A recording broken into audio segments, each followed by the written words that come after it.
All right, in today's video, we're going to talk about how settings like these, Betaflight's defaults, can make a drone like this do a flyaway as shown over here. So you got to be really careful when you start getting into the big drone classes that flying Betaflight defaults is not a great idea.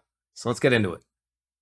So the last we left off, we talked about filter tuning in this video. And if you haven't checked that out, the first thing you need to do on a big drone like this is make sure you do the filter tuning, because again, Betaflight default is not going to be your friend and it could result in burnt motors or even a flyaway. But after that's squared away, the defaults for the tuning itself, the PID controller, aren't going to be your friend either. So in the filter tuning, you have to also make some adjustments in the PID tune before you try to fly it in general. So let's get into some of the settings you need to be cognizant of in the PID tune. So coming down to the PID tuning tab in Betaflight, and again in the last video we talked about filter tuning, which we got all this set up and squared away. We're going to be back over here now again under the PID tuning tab. And in here, I don't think it's any secret that Betaflight's PID tune and filter tuning is really centered around a 5-inch drone freestyle. Honestly, to some extent, mostly a racing 5-inch racing drone.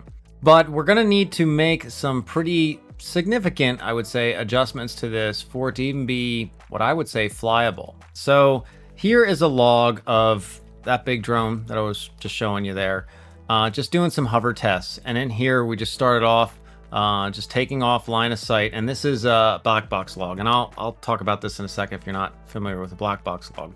And although not exactly the same thing as Betaflight's defaults, it's pretty close. I would dare to say Betaflight's defaults even kind of worse, because if you look here, the P gains are essentially exactly the same.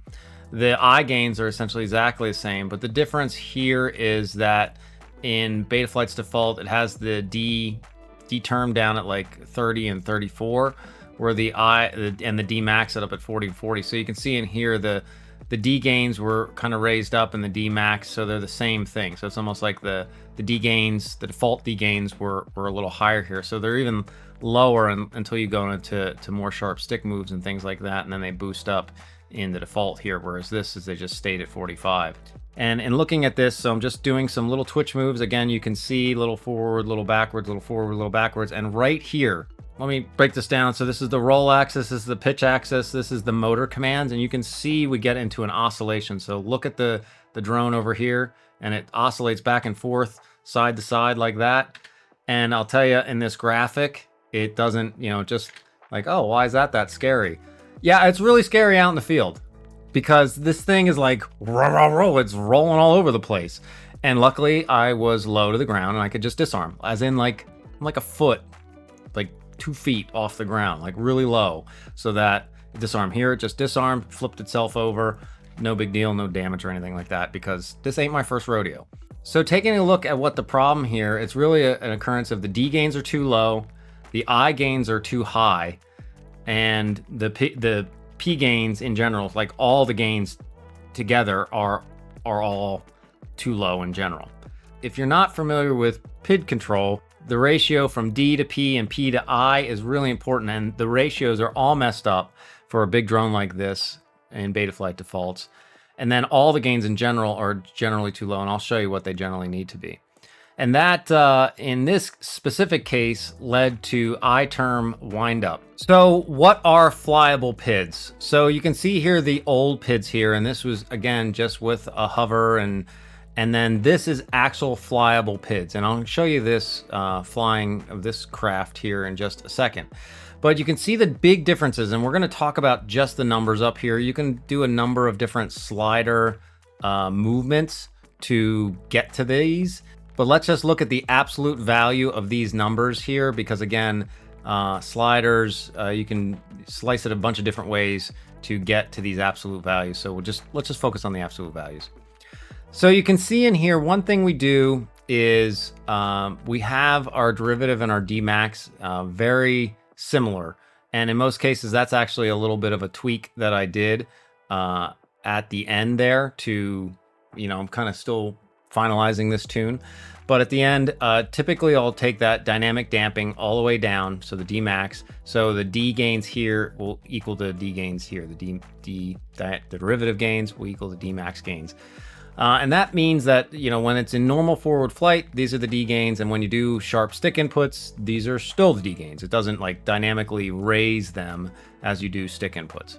The other thing we want to look in here is just the flipping of this. If you look, these were kind of the same, right? 45, 45, 45, 47, 50, 50. And that's a pretty good start, right? Not too bad. But look at the difference here. We almost have Ds essentially double our P gains. And that's what you need on something like this. It's inverted. So if you're used to flying small drones, a 5-inch, 6-inch, you know, as they get bigger in class, usually around an 8 to 10-inch, they're the same gains. But as you get bigger, now it inverts and the D gains are actually higher than your P gains. The other thing that I would be really recommending for folks is to move those I gains down. So here in the old setup, the I gains were basically double the P gains. But you can see in the setup that's actually flyable, when I mean with sharp stick inputs and really, you know, kind of giving it the beans. I'm not saying this is not flyable. It's flyable until you start giving some good stick inputs. Then she's going to get ornery on you. Like flips or rolls or just twitch inputs, and it will fly out of control. It shouldn't do that. This doesn't do that, and I'll show you here in a second. So we're going to move those I gains way down. So the drift wobble slider, we're going to go, and you know, if it's higher, it's more on the wobble side. If it's lower, it's more on the drifty side. So we're going to move that down. And again, looking at the absolute values here, we're going to get the I gains to be maybe just a little higher than the P gains. What I would actually recommend when you start on a bird like this is to bring these down. Probably have the drift wobble slider at 0.5. So it's going to be whatever these are, the P gains are, it's going to bring that down by this 0.5 ratio to that. So it will control. So as you can see, as my P gains go up, the I gains go up, but it's the 0.5 ratio between here and here. So that's definitely what I would recommend there, and hit refresh here, get this reset to that.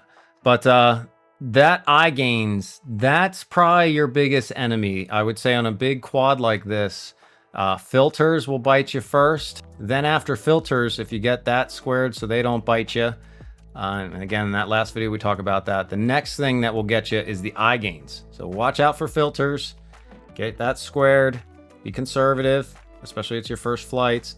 And then the next thing is watch out for those I gains. Those are going to get you. So bring those down. Probably, like I said, bring this down to like a 0.5. I've been, as I'm working on this, in this iteration of them, I'm moving those back up a little bit as we get those squared. But let's talk about the ESC settings. You're probably going to want to set here before you do a flight like this with a bird of this size to mitigate as much as you can any desync issues, and to give the motors a maximum amount of braking torque that you'll need, which you're going to need for big motors like this. So this quad is a BLHeli 32 ESC on it. Some of the things, and you can see it's not a ton of stuff that you need to change from the default, at least for this ESC, but it's not all ESCs have the same default. One of the things I would definitely recommend is changing your demag compensation to high or very high. I have it set to high on this. What demag compensation is going to do is it's not going to prevent a desync, but it will help in trying to recover from a desync. You can see the default here is low. There's a high. You can put it to high, or even it's probably going to be very high. It's probably even more conservative. Maybe I should even have that set myself to very high. From what I understand from other folks, there's no negative ramifications to going demag compensation to high or very high. So definitely something you want to move up. This is just different settings for reversing the motors. So that's done here. Typically 2 of the motors need to be reversed from the other 2. In this quad's case, that's done in the ESC, not in Betaflight. The other thing you're going to want to pay attention to here is your PWM frequency here. Generally, you're going to want to use 24 kilohertz if you can. Now, conversely, the only thing that you got to think about here is that needs to be partnered with good electrical noise isolation. And in some cases, 24 kilohertz won't work. I've worked on quads in the past where at 24 kilohertz, similar size quad, a 10-inch, I can't remember. I think the motors were smaller. I don't think they were 42. I think they were 30 somethings. But at 24 kilohertz, it was actually too strong. Like the motors had too much torque that it would oscillate. It would make this god-awful grinding sound when arming. And it was really that at 24 kilohertz, it had that issue. It wasn't an electrical noise issue. It was just, my take on it was the magnets were so strong that the pulses being the 24 kilohertz in duration versus double that, 48, were too slow, and it was actually adjusting for that. And that's what the grinding sound you heard. So at 48 kilohertz, it worked fine. On another quad, if 24 kilohertz works fine, but you're seeing electrical noise in your black box data or having like some sort of twitchy and like, you hear this like grindy sound every now and then, that's probably electrical noise. There you might want to try 48 kilohertz. The negative of using higher PWM frequency here, obviously you have to move the PWM high up before you can move the low up, is that the higher you use this PWM frequency, specifically the low, the less braking torque the motors will have, and you're going to need all the braking torque you can get. The props on big quads like this are really have a lot of moment of inertia because they're big, and you need all the braking torque you can get to get them be responsive to slow down fast enough, because that will then affect how fast the other motors on the other side can speed up. So the rate of which you slow down the props, which is the slowest part of a motor, actually braking torque, is going to control, because the gyro is kind of balancing it all out, with how fast the quad will let the other motors ramp up. So you need to get as much braking torque as possible. You get the most amount of braking torque by the lowest PWM frequency, but there are other factors, like I talked about, the electrical noise, and in some cases you might get that grindy thing, and you might have to go up to 48. If you're asking in your mind right now, what the low versus high is, generally, if your PWM low is at 24 kilohertz, you could, honestly, this doesn't go to the high until the motors are really ramped up quite a bit. So you could put this at 48 or anything else, or even by RPM, and it will hardly lift up off of the 24 kilohertz and ramp up to the 48. So you could put this by RPM. Generally, I just do 24 and 24. I want it to stay at 24. I don't want it to go up. I don't want my braking torque to dynamically adjust. I've never had a aliasing issue, and that's what this is for. But maybe I've just been lucky. But if you are having issues, maybe do try the by RPM. Again, I've never had an issue, so generally I'll just try to keep these down at 24 unless I hear that grinding or have an electrical noise issue. If I have an electrical noise issue, I'm trying to actually address that through additional capacitance, not specifically moving this up if I can help it. So this is a full flight with those gains on it, and I'll move around a little bit here. Here's me just doing a little bit of throttle pumps and just kind of still taking it easy right in the beginning. But and these sudden like jerks you're seeing that's me slamming the throttle down, like doing a throttle chop. And the weight balance on this thing is kind of off, and the anti-gravity is a little bit of trick, and I'll talk about that in a second. But that's what you're seeing when you're seeing that nose bottle. It's me dropping the throttle real quick, just in a hover. But with that, just doing the now twitch moves left and right. Again, notice it's not oscillating and flying away. Like if I did this is what I was doing before, and it started oscillating out of control, and I had to disarm. Look, I was just line of sight and wasn't that high in the ground. But here, everything looks good. I don't see any real bounce back or anything. There's still a little bit of tweaking there, but very little, if any, bounce back to deal with. I might, that's why I bumped those Dmaxes up a little bit where I was at, to just address that little bit more bounce back that I saw kind of in the logging file. Starting to just give it a little bit more, just a little bit more beans here as we go. Just, you know, kind of going back and forth. Let's see if we can get to a more exciting portion of this. So here, just doing a full rotation flip, and that again, well, some of that was me just going too far and coming back. Full roll there, you can see as well. If I would have did that, I feel like if I would have did that with the other settings, it could have been dangerous and wobble around quite a bit. I didn't try it because after having that instance near the surface there, where I was line of sight, I obviously made PID gain adjustments. So you can see, long story short with this, very flyable. This also is dealing with me getting more comfortable with the craft, that I'm not going to get desyncs with it. So this is probably the first flight I did on this that I felt like, hey, this is working pretty well. I don't feel like it's going to desync on me and fall out of the sky, which is really an equipment failure and not a pilot problem. Okay, so that is it. Hopefully with those two videos, you know, the filtering and then this will get you good advice for some settings to get your bird off the ground. Again, I am going to work up a 13-inch Betaflight preset.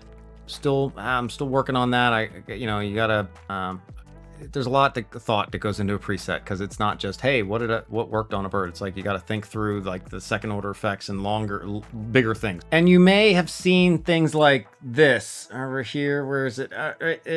Anti-gravity right there, like 20. Who puts it at 20? The default is 8. Again, big quad. Think big numbers, big quad.